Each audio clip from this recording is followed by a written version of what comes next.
이 시편 23편을 아마 싫어하는 분들은 아무도 없을 거고 또 낯설어 하는 분들도 교회를 좀 다닌 분들이라면 아마 별로 없으실 거고, 그리고 또 성경을 많이는 안 읽었어도 성경을 읽었다 그러는 분들은 이 시편 23편을 읽었을 뿐만이 아니라 읽을 때 굉장히 친숙하게 느껴지는, 매우 우리 믿는 그리스도인들에게 아주 친숙하게 알려져 있는 그런 말씀 가운데 대표적인 것 가운데 아마 몇 손가락을 꼽을 때 꼽힐 수 있는 말씀이 아닌가 이렇게 생각을 합니다.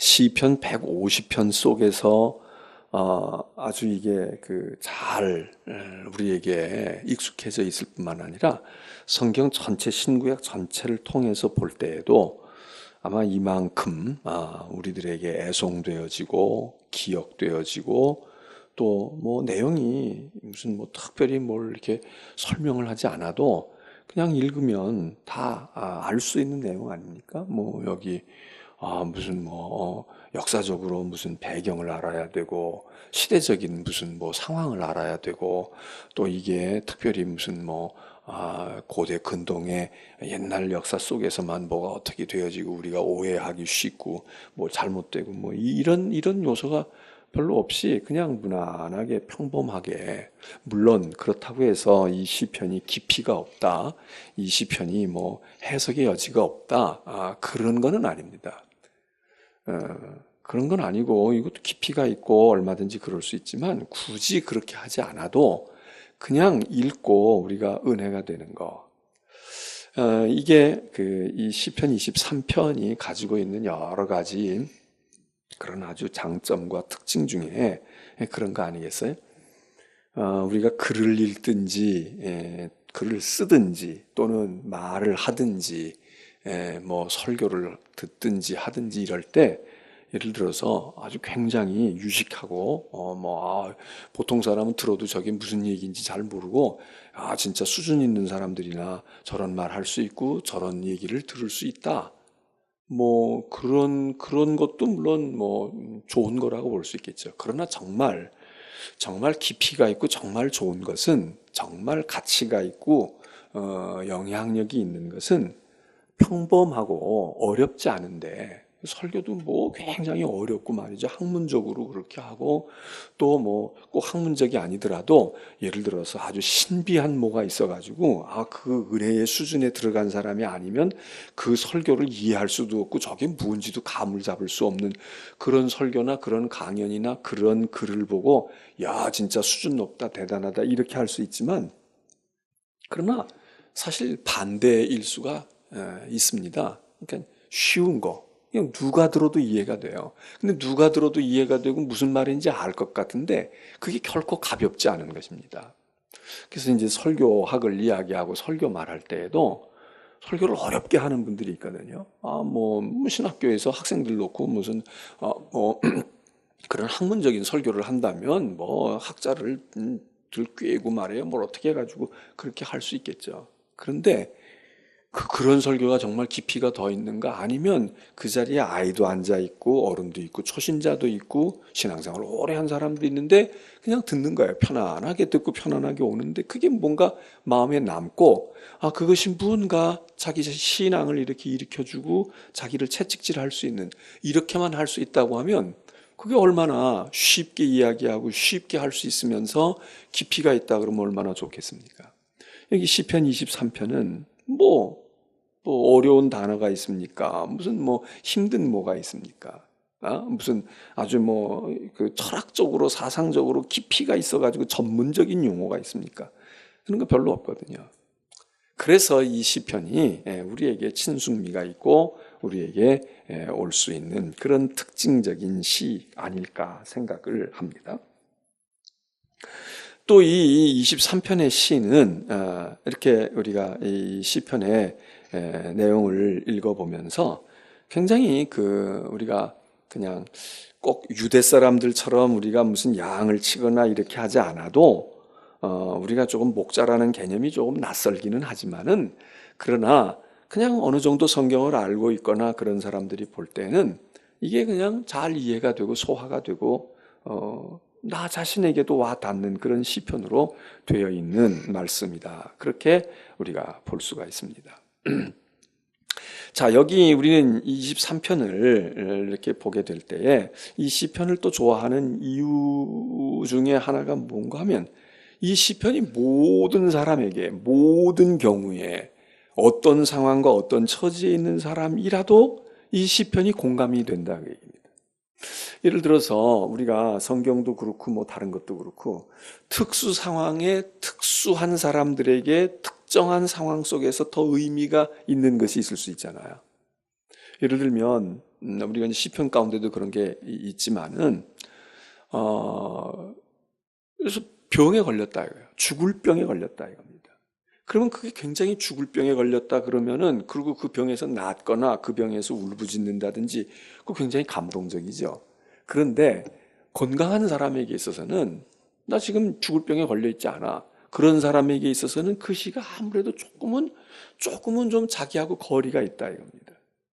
예를 들어서 죄를 회개하고 죄악을 하나님 앞에 고백하는 거 중요한 거죠. 그건 누구나 다 사실은 죄인이기 때문에 그래야 되지만 그러나 그거에 대한 느낌이 별로 없거나 또 회개를 했어. 또는 하나님의 은혜에 지금 붙들려 살고 있어. 그런 사람에게는 막 죄의 그런 통회하고 참회하는 그런 시가 적어도 그 은혜 받고 은혜의 신앙생활을 하고 있는 상황에서는 조금 나도 저런 때가 있었어. 이렇게 될 수 있잖아요. 그래서 사람의 구체적인 상황과 형편과 처지에 따라서 어떤 사람에게는 굉장히 와닿고 감동적인 것이지만 어떤 사람에게는 그냥 덤덤하고 자기하고는 조금 거리가 있다. 아유, 내 문제는 아닌 것 같아. 이럴 수 있단 말이죠. 그런데 이 시편 23편은 누구에게 납니다. 그리고 언제 납니다. 예? 아침에 좋은 음식이 있고 아침에 공복에 먹어야 좋다. 그런 거 있고 그 다음에 저녁에 먹을 때 잠도 잘 오고 말이야. 저녁에 먹어야 뭐 혈액순환이 되고 뭐가 없어. 이런 음식도 좋은 음식 그래도 어떤 때에 좋은 음식이 있고 체질에 따라서 이런 음식이 이런 사람에게는 참 고혈압 환자에게는 좋지만 저혈압 환자에게는 안 좋아. 뭐 이렇게 될 수 있는 것들도 호불호가 이렇게 갈려지는 것들이 있잖아요. 근데 어떤 거는 그냥 누구에게나 좋은 거야. 애가 먹어도 좋고 노인이 먹어도 좋고 지금 병 걸려 있는 사람이 먹어도 좋고 건강한 사람이 먹으면 예방이 돼서 좋고 이런 음식이 간혹 있잖아요. 시편 23편은 바로 그런 거다. 그래서 어떤 처지와 어떤 상황에 있는 사람도 상관이 없어요. 네? 상관이 없어. 이 시편이 모든 사람에게 언제나 아주 좋은 그런 하나님의 말씀으로 와닿을 수 있단 말이죠. 아주 어두움과 고난의 시련의 골짜기를 지금 통과하고 있는 사람이다. 지금 막 환난 풍파를 겪고 시련 가운데 있는 사람. 그 사람이 이 시편 읽으면 얼마나 위로가 됩니까? 내가 사망의 음침한 골짜기로 다닐지라도 내가 해받음을 두려워하지 않아. 주님이 나와 함께 하시니까. 이잖아요. 막 그런 그 고난과 풍파 속에 있는 사람에게 좋은 글이 형통하고 지금 행복해요. 뭐 그냥 사는 게 너무 재밌어. 그리고 시간 가는 게 너무 아깝고, 그리고 뭐 그런 거 잘 모르고 사는 사람에게는 실감이 안 날 수 있어요. 그런데 이 시편 23편은 그렇게 태평하고 온화하고 평안한 삶을 누리는 사람도 이 시편 23편이 그렇게 좋을 수가 없는 거예요. 여호와는 나의 목자이시니 내게 부족함이 없다. 그러니까 이 시편이요, 오래 신앙생활 한 사람, 또 믿음이 없는 사람, 또 지금 평탄하게 사는 사람, 고난과 시련의 골짜기 속에서 허우적거리고 사는 사람, 누구에게도 상관이 없어요. 그래서 이 시편이 좋은 겁니다.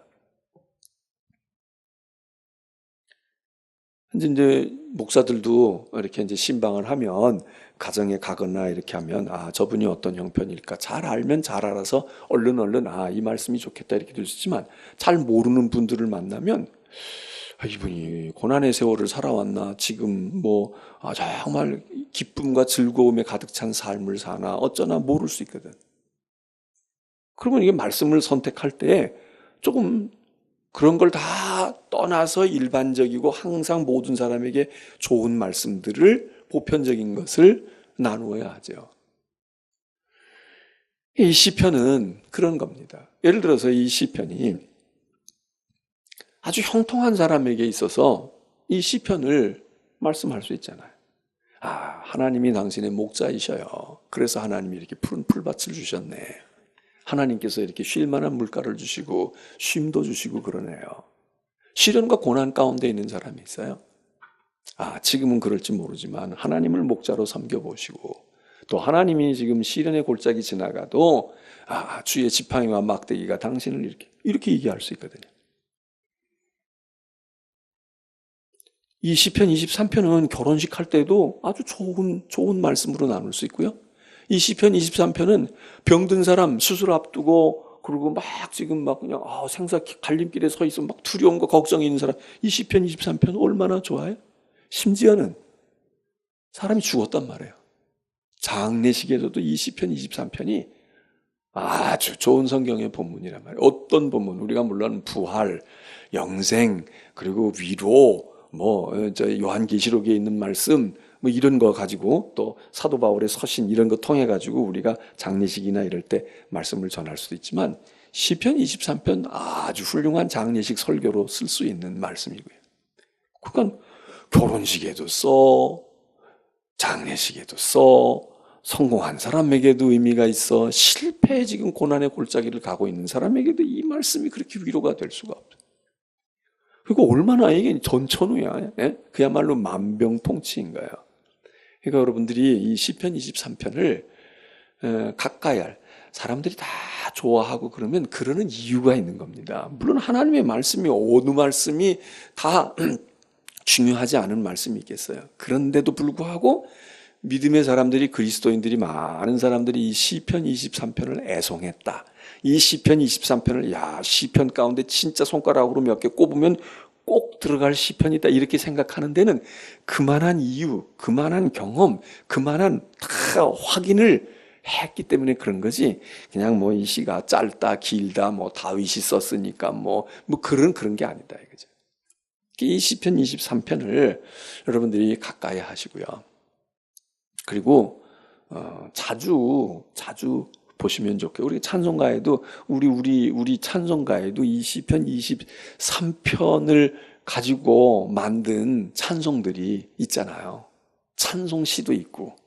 그래서 이게 왜 이렇게 시인이나 작곡가나 설교하는 사람들이나, 저도 이 시편 23편으로 설교를 여러 번 했어요. 우리 교회에서도 여러 번 했습니다. 근데 할 때마다 물론 전혀 생소하게 할 수 없고 내용이 같으니까 같을 수 있겠지만, 그러나 반복하고 재탕하는 게 아니에요. 그때마다 달라. 식재료가 같다고 맨날 똑같이 죽만 끓이거나 국만 끓이거나 나물만 무칩니까?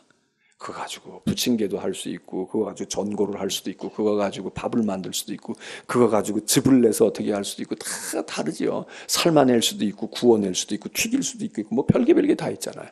그 여기 시편 23편이 그런 의미에서, 이 시는 하나님께 그렇게 막 간절히 애절하고 탄원하면서 부르짖고, 하나님 나 살려주세요, 도와주세요, 이러는 막 그런 애절한 시도 아니에요. 그런데 이 시가 어떤 애절한 시, 간구하는 시보다도 하나님께 대한 자기의 마음을 토로하고 간구하는 그런 심정을 잘 표현하기도 하고, 또 하나님을 더 믿고 의지하고 신뢰하는 확신을 가지고 난 하나님을 이렇게 신뢰하고 있어 하는 그런 의지, 신뢰를 나타내는 시이기도 하고요.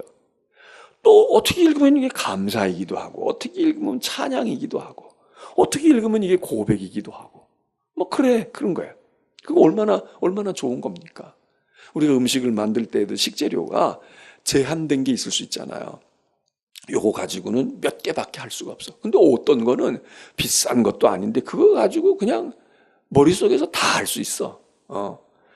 삶고 찌고 말해요. 그냥 날로도 먹을 수 있고, 갈아서 먹을 수도 있고, 튀겨 먹을 수도 있고, 별거 다 할 수 있고. 음식의 방법도 말해요. 별거 다 할 수 있어. 그걸 주식으로 먹을 수도 있고, 그걸 반찬으로 먹을 수도 있고, 국도 끓일 수 있고 말해요. 나물로 무칠 수도 있고. 이런 게 있다면, 이런 재료가 있다면 얼마나 좋겠어요, 주부가. 비싼 거라도 딱 하나밖에 안 돼. 그냥 밥만 만들어내거나 아니면 탕을 끓일 때나 쓰거나 이렇게 되는 것보다 이 시편 23편은요 너무 좋은 거야. 오늘 이 저녁에 여러분들이 이 시편 23편 이 시편 23편은 오늘 지금 나의 상황에서는 별로 그렇게 내게 실감 있게 다가오지 않아. 나에게는 조금 좀 나는 이게 아니고 지금 이거는 아직 내가 그렇게 이게 필요한 게 아니다. 그럴 분은 아무도 없습니다. 근데 어떤 시편들이나 어떤 성경들은 그럴 수 있어요. 그럴 수 있어요. 나도 저런 때가 있었어. 그렇게 되네. 이 시편이 그런 점에서 아주 매력이 있는 시다. 그겁니다. 그리고 아까도 얘기했지만 이 시편이 결코 표현이나 문장이나 이게 어렵지 않아요. 그런데 여기에 많은 깊이가 있어요. 아주 그 하나님의 은혜에 대한 많은 것들을 느낄 수 있습니다. 그러면 그게 어떻게 왔는가? 이 시편이 이게 이제 다윗의 작품으로 우리가 보잖아요. 물론 다윗의 시 이랬지만 다윗의 시라고 이름은 붙었어도 다윗이 썼을까? 여기 의문부호가 붙을 수 있는 시편들이 있어요. 그런데 누구나 이 23편은 다윗의 시일 거라고 다 그렇게 생각을 해요. 네? 왜?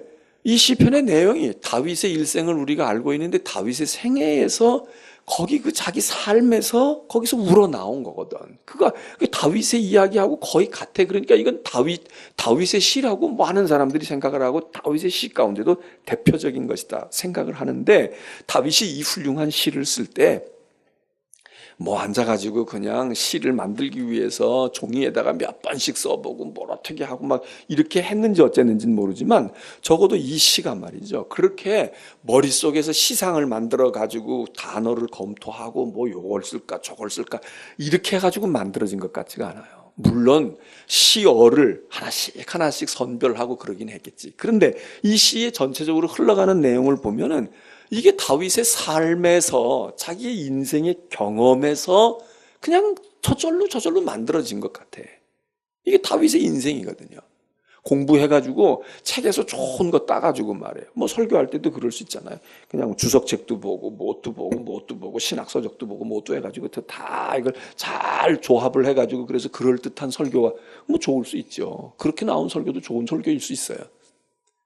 그런데 그게 아닌 거야. 그냥 이야기하고 그냥 말하고 있는데 그게 그 사람의 삶이야. 그 사람이 평소 가지고 있던 거야. 그가 겪어온 거야. 그거를 그냥 쭉 짜가지고 그냥 우리가 어머니의 손맛 그러는데 그 어머니 손에 들어가면은 그냥 별거 시덥지 않은 그런 식재료인데도 그 손에서 그 어머니의 손맛이 그 뭔가 감칠맛 나는 그런 맛을 내는가 하면 어떤 건 요리사가 말이죠. 그람을 재고 말해요. 뭘 어떻게 하고 뭘 음식 순서를 어떻게 하고 계량컵을 가지고 딱 정확하게 해가지고 그리고 막 깔끔한 맛이 나올 수도 있지만 뭐가 더 좋으냐 그것보다 그냥 어머니 투박한 거야. 조금 짠듯하기도 하고 고춧가루가 좀 더 들어가 있는 것 같기도 해요. 그런데 묘하게 말해요. 묘하게 그 속에서 어머니의 사랑과 자녀들을 위한 그런 무언가가 희생이 담겨져 있고 거기서 우러나는 것. 그건 영양학적으로 미식가의 수준에서 얘기되어지는 거하고 다른 무엇이 있잖아요.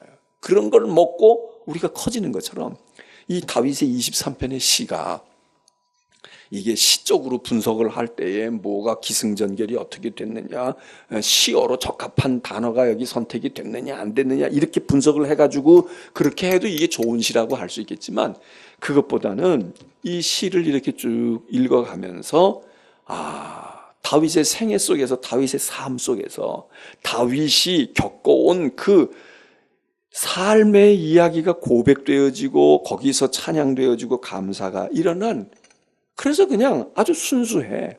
네. 그래서 쉬워요. 그래서 이 시편이 오늘 우리들에게 친숙미가 더 있다 그겁니다. 그래서 이거는 어떻게 뭘 짜서 맞춘 것이 아니라 그냥 흘러가듯이 이렇게 된 건데 1절에 여호와는 나의 목자시니 그래요. 여호와는 나의 목자시니 하나님을 나의 목자라고 이야기하는 거예요. 나는 너의 하나님이 된다. 너는 내 백성이 될 거다. 이렇게 시편에서 다른데도 우리는 하나님의 백성이고 하나님의 그 손에 기르시는 양이다. 이렇게 되어 있으니까 이제 목자라는 표현이 그 속에 암묵적으로 들어가 있지만 여기 이 시편 23편은 그냥 거기서 출발하는 거예요. 여호와가 나의 목자다. 근데 여러분 이게 이제 이 목자라는 개념이 오늘 우리들이 목사다, 목회자다 이것도 이제 이런 어원과 이런 단어에서 이런 사상에서 이제 그 목회자라는 게 나오거든요. 사제, 제사장 이거는 율법적인 데서 나오지만 이제 목회자라는 게 목양한다. 목양실, 목회자 이게 바로 이제 이 목자 주님이 목자인데 우리가 주님이 목자가 하시는 것처럼 우리도 그런 마음 가지고 성도들을 보살피고 그렇게 이끌어야 돼. 뭐 이래서 이제 그렇게 하는데 여기 다윗은 말이에요. 지금 그게 무슨 신학 공부에서 나온 게 아니야. 하나님이 목자다. 이걸 어디서 배웠겠어요? 자기가 목자야. 자기가 어릴 때부터 아버지의 양들을 쳤다고요. 자기가 목자인 거야. 뭐 그런 생각을 했겠지. 그래. 내가 부족하지만 나한테 아버지가 양을 맡겨주고, 이런 거 내가 치게 하고 그래서 이렇게 목동 노릇을 하고 있는데, 뭐 어느 날 그랬을지도 모르죠. 나의 목자는 누구지? 내 목자는 누구일까? 그런 생각 안 했겠어요?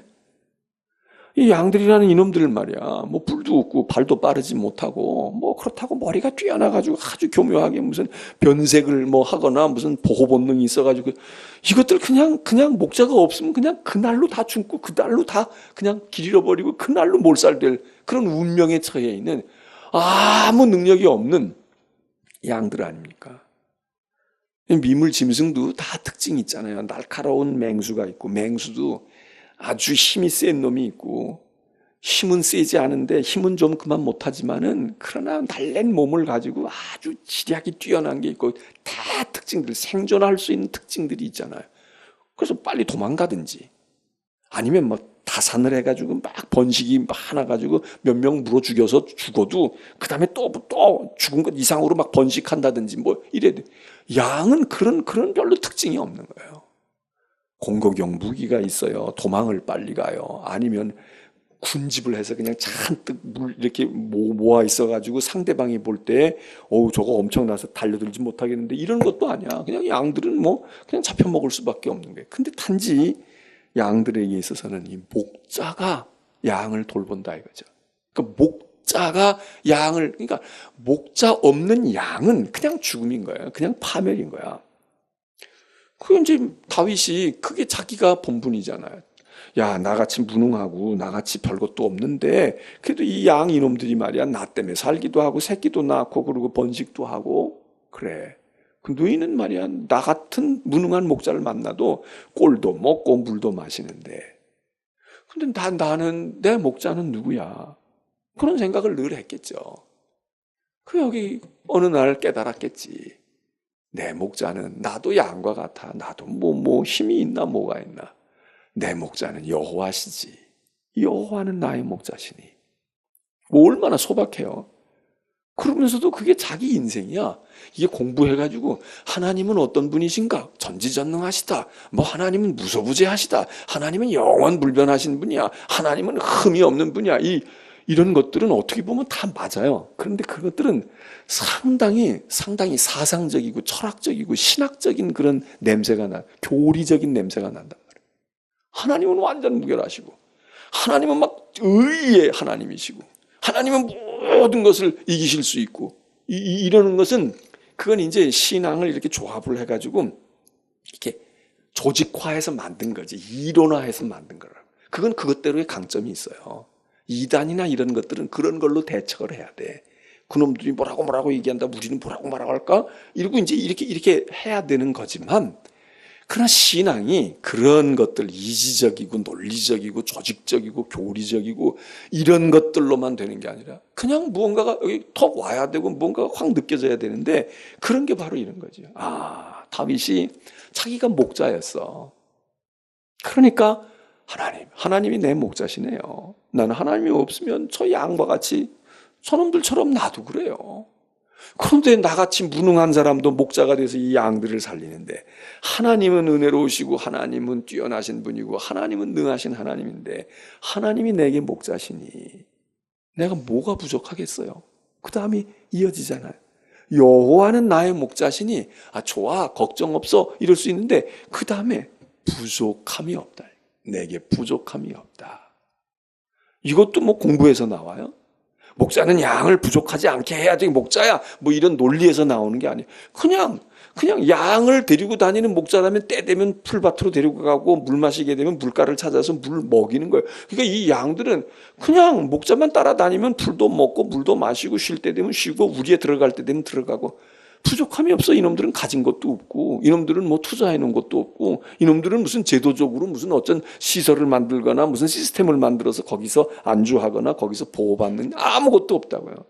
그런데 그냥 목자 하나 있는 거야. 그것 때문에 양들은 부족함이 없어. 부유한 재벌이 되지는 못할지 몰라도 모자람이 없는 거예요. 이 시편이 좋은 게 그거야. 하나님이 목자 되시니까 막 성공하고 부유하고 막 뭐가 넘치고 차고 넘쳤다 이렇게 말하질 않아요. 여호와가 나의 목자시니 내게 부족함이 없네. 이 말은요, 두 가지로 볼 수가 있어요. 하나는 실제로 하나님을 목자로 삼으면 축복을 받아. 그래서 물질도 부족함이 없고 건강도 회복하고요. 세상에서도 힘도 생기고 그래서 넉넉해지기 때문에 부족함이 없다. 이렇게 볼 수도 있어요. 첫 번째 해석도 가능한 거예요. 그러나 이 문맥에 흘러가는 것에 볼 때 여호와가 나의 목자신데 부족함이 없다. 그 얘기는 하나님이 목자가 되셔서 나한테 돈도 쥐어주시고 나한테 좋은 집도 주시고 나한테 직장도 주시고 지위를 높여주셔서 아유 하나님이 나 축복하시니까 내가 부족함이 없네. 우리는 이렇게 많이 생각을 하는데 더 본질적인 건 뭐냐 하면 하나님을 목자로 생각하지 않고 살던 사람이 하나님이 나의 목자시구나. 그거 깨닫는 순간 그냥 아쉬운 게 없는 거예요. 왜? 주님이 나의 목자야? 내가 주님의 양이야? 그러면 목자가 때 되면 꼴 있는 풀밭으로 데려갈 거 아니야? 목마를 때 되면은 물로 데려가서 물가로 데려가서 물 마시우게 할 거 아니야? 그럼 자기는 바뀐 게 별로 없어요. 식량 창고 지어놓은 거 아니야? 넓은 땅에다가 지금 곡식 심어가지고 추수를 잔뜩 해놨기 때문에 부족함이 없다고 하는 게 아니에요. 딱 하나만 바뀐 거야. 여호와가 나의 목자시니 이젠 더 이상 부족함이 없네. 응? 애가 배가 고프고 먹을 게 없었어. 오늘 뭐 해 먹냐? 어떻게 해야 되지? 불은 어떻게 피워야 되고 뭐 해야 되고 이러고 걱정이 많잖아요. 부족한 게 많지. 근데 엄마 아버지가 퇴근해서 왔어. 예, 엄마가 왔다. 너 점심이나 차려 먹었냐? 그 엄마가 저녁 낮에 왔어. 그러면 얘가 뭐 시장 가서 마트에 가서 뭘 식재료를 잔뜩 사다 놓고 뭘 어떻게 해놨기 때문에 부족한 게 없는 게 그냥 엄마가 하나 오면은 그냥 정리가 되는 거야. 엄마가 오면 먹을 것도 줄 것이고 난방도 할 것이고 잠자리도 볼 거고 내일 아침 학교 갈 때 도시락도 준비해서 줄 것이고 그냥 엄마가 왔다. 엄마가 있네. 엄마가 이제 제자리에 왔어. 엄마가 나한테 있어. 그걸로 부족한 게 없잖아요. 뭐 부족해? 그게 더 여기 의미에 강한 거지. 그러니까 이 시가 좋은 거예요.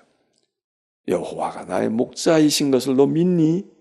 너 믿으면 하나님이 내 목자가 되시고 하나님이 너의 목자가 되고 너희가 하나님의 양이면 부족한 거 없어. 그분이 알아서 하실 거야. 그러니까 좋잖아요. 여호와가 나의 목자시니 더 이상 나는 부족한 게 없어라. 하나님이 내 하나님이시니까 이제 차고 넘칠 거예요. 나 이제는 넉넉하게 그냥 세상에 둘째가라면 서러울 정도로 내가 뭐가 많아질 거예요. 여러분 이것도 좋지만 사실 아쉬움이 없는 게 얼마나 좋아. 별로 너 뭐 아쉬운 거 있니? 없어요. 너 뭐 좀 부족한 거 있어? 없어요. 근데 세상은 많이 가졌는데도 아쉬운 날. 우리 많이 가지고 있어도 아쉬워요. 그게 나을까요? 아니면은 많이 가졌는지는 몰라. 내가 저 사람보다 더 잘 됐는지는 몰라. 근데 아쉬운 게 없어. 그냥 아쉬운 게 없는 거야. 아쉽지 않아요. 나는 뭐 지금 만족해요. 응? 힘이 세도 두렵고 떠는 사람이 있잖아요. 약한 사람이 있어. 다른 사람은 그 사람 주먹 앞에 그 사람 힘 앞에서 벌벌벌 떨어요. 근데 이 사람도 떨고 있어. 이 사람도 떨어. 근데 어떤 사람은 별로 힘도 없어. 근데 무서운 사람이 별로 없어. 두려운 사람이 별로 없어요. 이 시편 23편의 1절 하나만 가지고도 잘 우리가 그냥 생각하고 그래 나도 그러면 좋겠네. 주님이 나의 목자가 진짜 목자라는 걸 내 마음속에 믿으면 내가 양이라고 그러면 목자만 있으면 양은 그 시간으로부터 풀밭 걱정도 안 하고 험한 골짜기 걱정도 안 하고 왜? 주의 지팡이와 막대기가 나를 안위하시니까.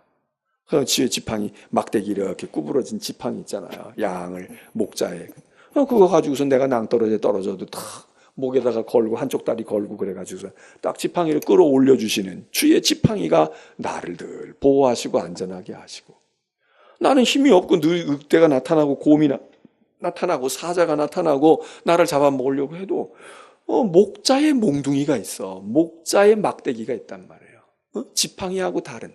지팡이는 우리를 감싸고 우리를 가르쳐주고 이끌어서 우리를 지시해 주는 거라고 하면 목자가 가지고 있는 막대기는 이건 공격용 무기야. 그러니까 나를 해코자 하는 이리와 늑대떼가 올 때 이 막대기 가지고 그걸 무찌르고 죽이고 말이에요. 공격하고 주의 막대기와 주의 지팡이가 나를 안위하시니 내 인생을 안위하시니 난 두려움이 없어라.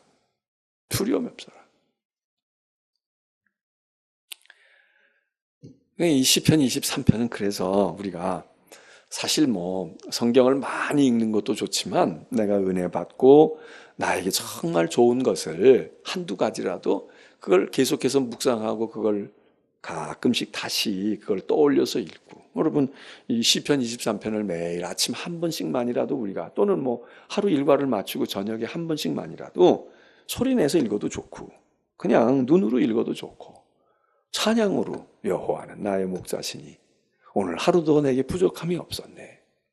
하나님 오늘도 하루 시작하는데 주님이 나의 목자가 되어주시니 제가 오늘 부족하겠어요? 내가 주머니 가지고 나가는 것도 별로 없지만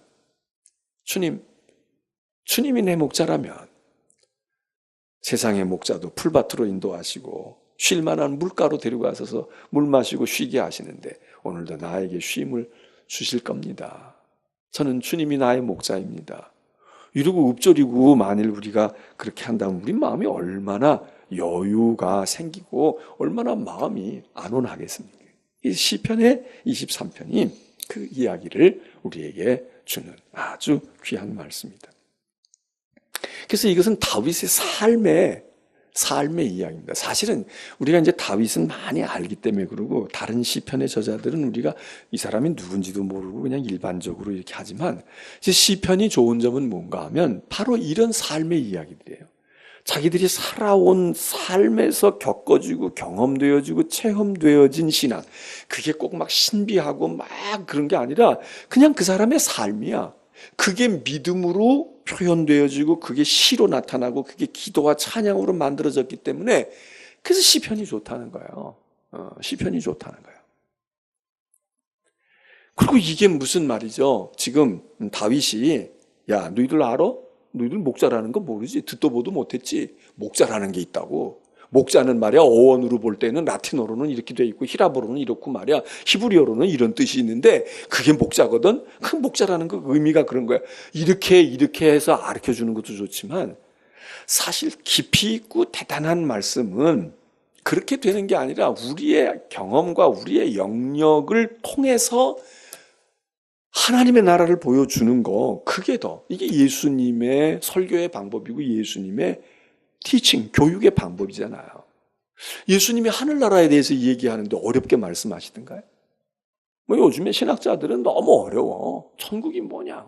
하나님의 주권이 하나님의 다스림이 있어야 되고 킹덤 오브 가신이 뭐니 이렇게 얘기하면서 뭐가 절대 주권이 어떻게 되고 말이야. 거기는 영원한 뭐가 어떻게 되고 이러고 설명 너무 어려운 거야. 종말론자가 어떻게 이렇게 하는 거야. 근데 예수님은 그렇게 어렵게 얘기를 안 하셨어요.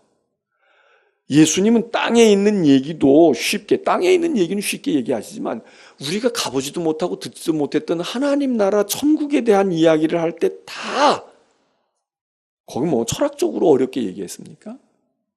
신학교 1학년만 들어가도 골치가 아파. 뭔 얘기를 하는 건지도 몰라. 근데 나중에 알고 보니까 얘기하는 사람도 잘 모르고 얘기하는 것도 있어. 신학자들도 잘 몰라. 자기들도 잘 모르면서 잘 모르는 얘기를 아주 그렇게 얘기하면 굉장히 어렵게 생각해서 잘 몰라요. 근데 예수님은 그렇게 얘기를 안 하셨어. 천국에 대한 얘기도 다 땅의 이야기로 했다고. 시집가는 얘기, 장사하는 얘기, 농사 짓는 이야기, 고기 잡는 이야기, 다 그런 얘기를 했지. 예? 포도원 농부 농사 짓는 이야기 이렇게 얘기했지. 야, 천국엔 말이야 어쩌고 그렇게 얘기 안 하셨어요. 사도 바울도 봐요. 사도 바울도 그 사람이 은혜 체험을 안 했겠어요. 그 사람이 뭘 모르겠어. 근데 그렇게 너희는 이건 모르지? 나 이렇게 기도하고 내가 이렇게 아라비아 광야에서도 내가 말이야 오랜 세월 기도하고 주님과 동행하고 그때 주님이 나에게 이렇게 얘기하지 않았어요. 사도 바울이 많은 글을 썼지만 그저 한두 번 이야기하는 거야. 하도 은혜 받았다 그러고 뭐 신령하다 그러니까 나도 너희들만큼 받았어. 나도 너희들만큼 내가 안 받아서 내가 못해서 못하는 줄 알아? 아니야. 잘난 체 좀 하지 말라고. 나도 3층 천에 올라갔다 왔다 그래요. 딱 그렇게 얘기해. 나도 3층 천에 올라갔다 왔어. 3층 천을 내가 알아. 근데 그 3층 천이 뭐 설명을 더 그냥 그렇게 하고 말아. 그런 정도지. 그리고 사도 바울이 반면에 3번씩 걸쳐서 자세하게 얘기한 건 뭐예요? 자기가 박해자로 있다가 부활의 주님을 만나가지고 거꾸러져가지고 회심하고 하나님께 주님께 부활의 주님께 혼나고 자기 눈이 멀고 그리고 자기 인생이 완전히 뒤집어진 이야기는 3번씩 상세하게 이야기를 해. 그건 무슨 그게 대단한 자랑거리도 아닌데, 응? 내가 이렇게 핍박하다가 너 왜 나를 핍박하니? 너 핍박하는 너도 얼마나 고생인데 그 짓 하지 말어. 그리고 부활의 주님이 그랬다는 거예요. 그 얘기는 3번에 걸쳐서 상세하게 얘기를 해요. 그런데 정말 신비하고 놀라운 이야기를 왜 할 말이 없겠어요. 막 어려운 얘기 써가지고 할 수 있는데 그렇게 하지 않았어. 우리나라도 유명한 설교자들 가운데는 신학교나 이런 데서 하는 설교자들은 학문의 깊이를 가지고 하는지 모르지만 이 목회하면서 설교한 유명한 설교가들은요 아주 쉽게 설명을 하는 거예요. 돌아가신 한경림 목사님 같은 분도 쉽게 설명을 해. 쉽게. 예? 박사가 들어도 대학 나온 사람이 들어도 초등학교 아이가 들어도 알 수 있는 걸로 쉽게. 세상 떠난 빌리 그레함 목사도 말해요. 그분의 설교가 쉬워. 아주 쉽다고. 그렇게 대단하게 배우지 않고 글을 모르고 책을 안 읽고 요즘의 것을 모르면 하나님 나라를 이해하지 못하게 그런 설교들을 그분들은 할 줄 몰라서 안 하겠어요? 그게 아닌 거지. 그걸로 표현이 안 돼. 차라리 쉬운 게.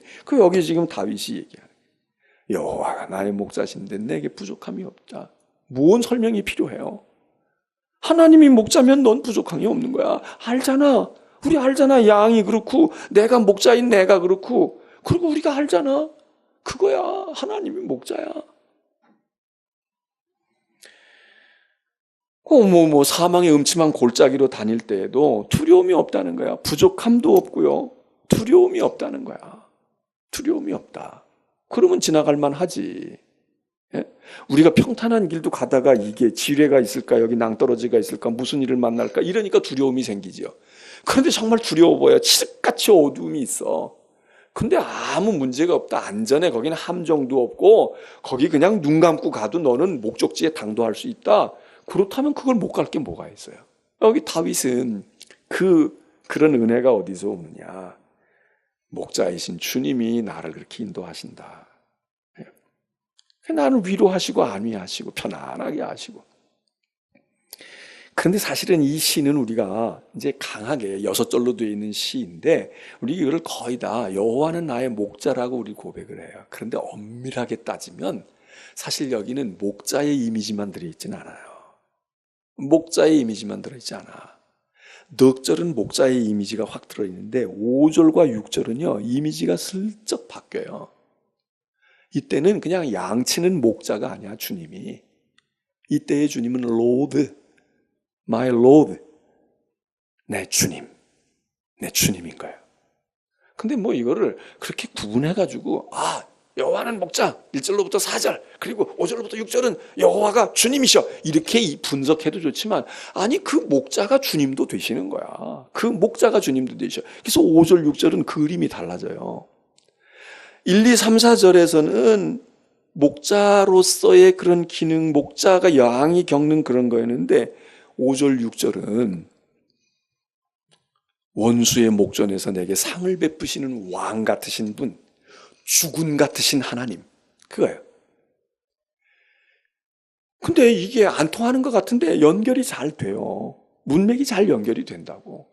그리고 1절에서부터 4절은 좀 피동적인 연약한 양이 보호받아야 되고 이렇게 해야 되고 하나님이 지켜주시고 넉넉한 게 아니고 그냥 부족함이 없게 하시고 두려운 건데 두렵지 않은 요렇게 되어 있단 말이에요. 약간은 좀 수동적인 의미에서 근데 이게 사실은 참 편안하고 좋은 거예요. 근데 5절, 6절은 조금 더 능동적이에요. 그 하나님이 똑같은 하나님이지. 근데 그 하나님이 주님이 되셔서 나타나시는데 이 다윗과 인생을 말해요. 억울하고 고통당하고 괴롭힘을 당했던 그를 하나님이 갚아주시는 거야. 하나님이 갚아주셔. 그래서 원수의 목전에서 내게 상을 차려주시고 우리가 인생 살아가다가 원수가 많잖아요. 우리 괴롭히는 사람 많고 힘들기도 하고 억울하기도 하고 속상하기도 하고 불의한 사람도 있고 근데 우리가 그걸 다 일일이 싸울 수도 없고 다 우리가 그걸 극복하고 정복하고 그 사람들은 무릎을 꿇릴 수도 없고 우리가 막 어떤 때는 억울하기도 하고 그러면서 살아온단 말이에요. 그런데 만일에 보복하고 갚아주시고 원수를 갚아주시는 일들이 있다면 얼마나 신나겠어요. 내가 막 악파들끼리 싸우지 않아도 그런 기회가 오는 거야. 근데 여기 보니까 그런 원수가 막 우글우글거리고 있는데 하나님께서 그 원수의 목전에서 그 원수들이 쫙 지금 나를 잡아먹으려고 달려들고 나를 만만해 짓밟으려고 하는데 그 원수들이 보는 앞에서 아주 보란듯이 목자 되시는 주님이 사실 목자의 개념과 이 주님의 개념이 똑같지는 않은 건데 이게 잘 이렇게 오버랩을 해서 잘 묶어놨어요. 연결이 자연스럽게 돼. 어쨌든 하나님이 말해요. 그동안 목자로 나를 보살피시고 나를 그냥 이렇게 안온하게 해주셨던 하나님이 주님으로 그 이미지가 바뀌어지면서 원수들 앞에 나를 딱 우뚝 세워놓고 너희놈들 봐. 너가 내 백성을 내 자녀를 내 양을 너희들이 이렇게 괴롭히고 했어? 눈 뜨고 보라고. 잘 눈 뜨고 보란 말이야 이놈들아. 그리고 거기서 화살을 쏘든 거기서 짓밟고 돌멩이를 던져도 아무 상관없게 하나님이 보호막을 딱 쳐놓으시고서는 보란듯이 하나님과 둘이 앉아서 겸상 파티를 열고 말해요. 하나님께서 우리에게 내게 잔을 따라 부어주시고 내 머리에 기름을 부어주시고 내게 면류관을 씌워주시고 그리고 나를 명예롭게 높이셔가지고 세상 사람으로 보고 깜짝 놀라도록 하신다. 이게 얼마나 1절로부터 4절은 굉장히 목가적이잖아요. 아주 위기에서 건짐을 받고 보호받고 안온한 거는 좋지만 막 당당함이 있지는 않아. 그런데 5절 6절에서는요. 그러니까 음악으로 치면 오케스트라나 교향악으로 치면은 잔잔히 흘러가면서 마음에 평온을 주다가 어떤 장에 들어가면 템포도 빨라지고 막 강렬한 비트를 내면서 음악을 막 그냥 온 악기들을 다 동원해서 심벌즈를 치고 막 드럼을 다 치고 막 그렇게 하면서 콱 클라이막스를 끌어올리잖아요. 이거 5절 6절에서 그렇게 하시는 거예요. 주께서 원수들이 있는 목전에서 내게 상을 베풀어 주신다. 근데 우리가 보통 하나님을 주인으로 로드라고 말할 때에는 하나님을 그렇게 이야기할 때 심판하시는 하나님 그럴 때 우리는 하나님이 죄와 악의 세력을 다 깨트리시잖아요. 그리고 우리를 그 소나기에서 건져내시는 거야. 마귀의 소나기에서 우리를 건져내서 그걸 다 깨트리시고 그래서 질그릇 부수듯이 막 다 부수시는 거야. 하나님이 철장 권세를 가지고 질그릇 부수듯이 다 부수고 우리를 그 소나기에서 건져내가지고 우리를 이렇게 건져내시는 이런 개념이 강해요. 그게 구원이잖아. 근데 여기 23편에서는 하나님께서 그렇게 원수들을 막 들고 부시지를 않아. 여기 막 원수를 내쫓고 말이야. 너 심리 안에도 들어오지 마. 그리고 뭐 여기다가 불가침 하도록 그렇게 그런 거 하나도 없어요. 그냥 원수 너희들 날 뛰어봐라 이거야. 너희들 한번 여기 괴롭혀 봐.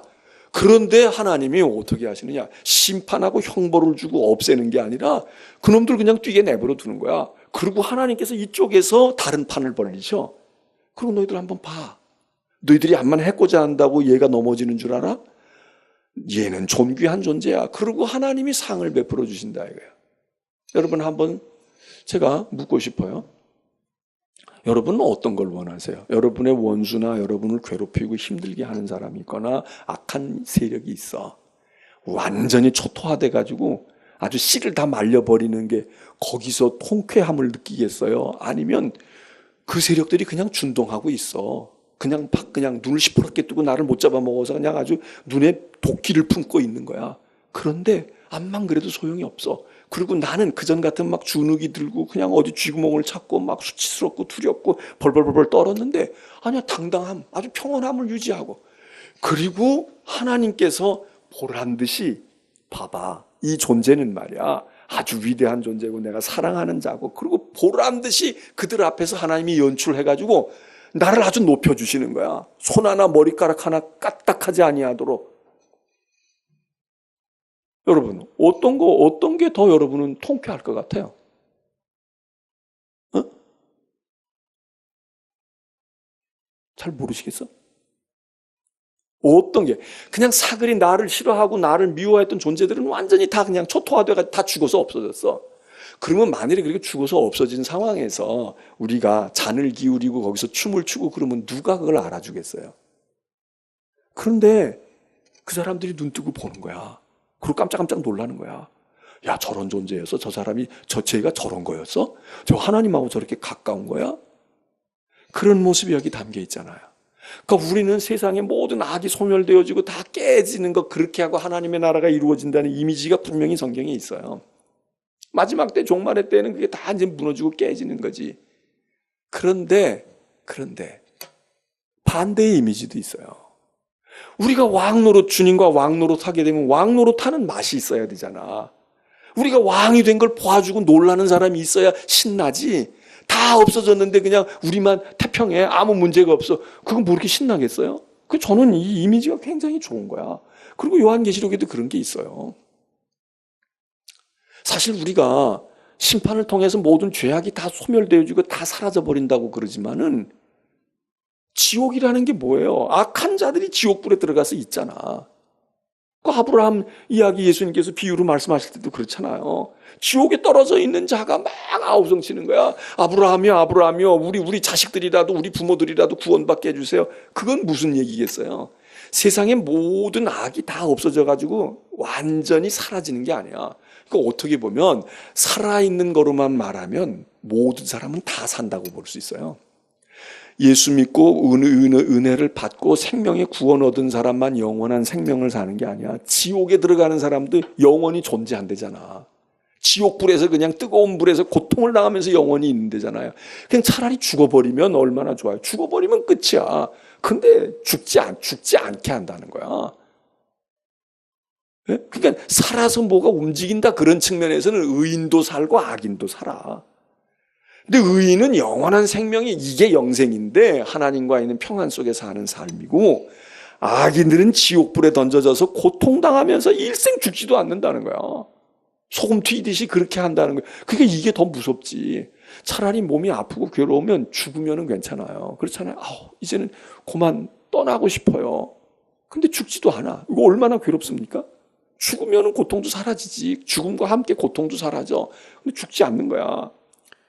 그러니까 그렇게 살아서 움직인다라는 거로만 이야기한다면 우리는 죄 지어도 살아요. 근데 문제는 그게 사는 거냐고. 그게 사는 게 아니지. 그러니까 여기 지금 시편의 말씀은 주께서 원수의 목전에서 우리를 높여주신다는 거야. 봐라 이놈들아. 너희들이 못 사귀고 얕잡아보고 멸시하고 그러고 막 그냥 쥐잡듯이 했지. 이렇게 존귀한 존재야. 잘 봐. 눈 뜨고 보라고. 여러분, 이게 얼마나 신나는 일이에요.